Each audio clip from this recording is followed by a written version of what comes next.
Saya Tesalonika Maria akan mempresentasikan materi dari manajemen perbankan pada sesi 2 dan 3 mengenai uang, kurs, devisa, dan teori bunga. Pengertian uang beserta dengan fungsinya. Uang merupakan alat yang digunakan sebagai alat tukar dalam kegiatan ekonomi. Uang mempermudah proses transaksi karena diterima sebagai alat pembayaran.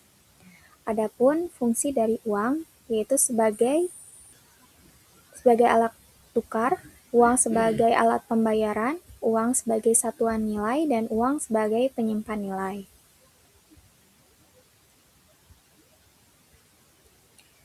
Pengertian kurs dan valuta asing.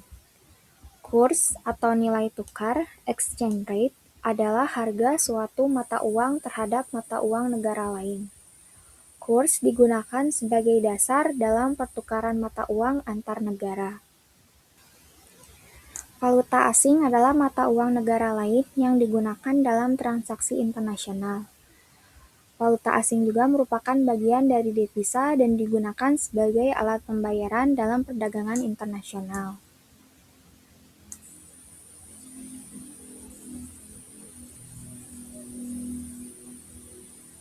Fungsi valuta asing dan juga devisa. Fungsi valuta asing yaitu sebagai alat pembayaran internasional, sebagai alat pengendali kurs, serta memperlancar perdagangan internasional. Devisa adalah kumpulan valuta asing yang dimiliki suatu negara dan digunakan untuk membiayai transaksi internasional. Valuta asing berperan penting dalam perdagangan internasional karena digunakan sebagai alat pembayaran antar negara.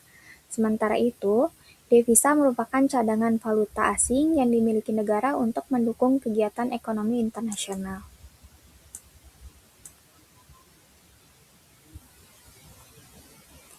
Pengertian suku bunga. Suku bunga merupakan balas jasa yang diberikan bank kepada nasabah berdasarkan prinsip perbankan konvensional. Terdapat dua jenis bunga, yaitu bunga simpanan dan juga bunga pinjaman. Bunga simpanan diberikan kepada nasabah yang menyimpan dana.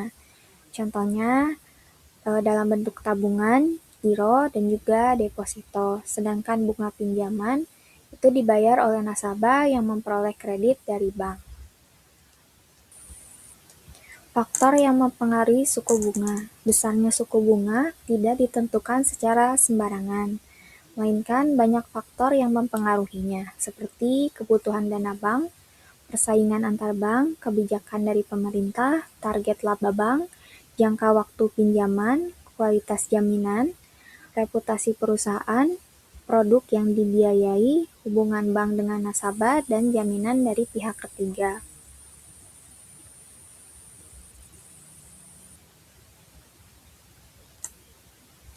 Adapun komponen penentuan bunga kredit. Dalam menentukan bunga kredit, bank harus mempertimbangkan beberapa komponen, yaitu mulai dari cost of fund atau biaya dana, biaya operasional, cadangan risiko kredit macet, target laba, dan juga pajak.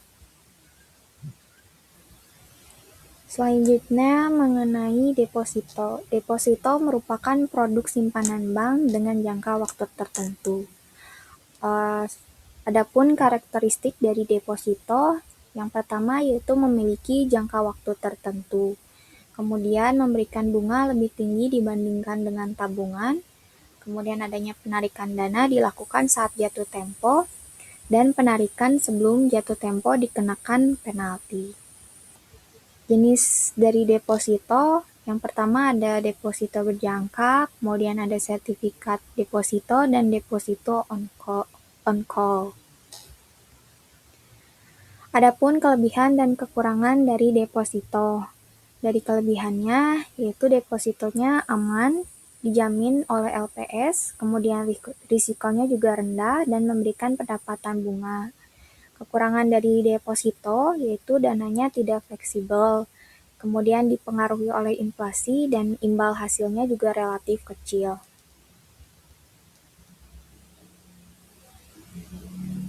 Sekian presentasi dari saya. Terima kasih atas waktunya. Terima kasih.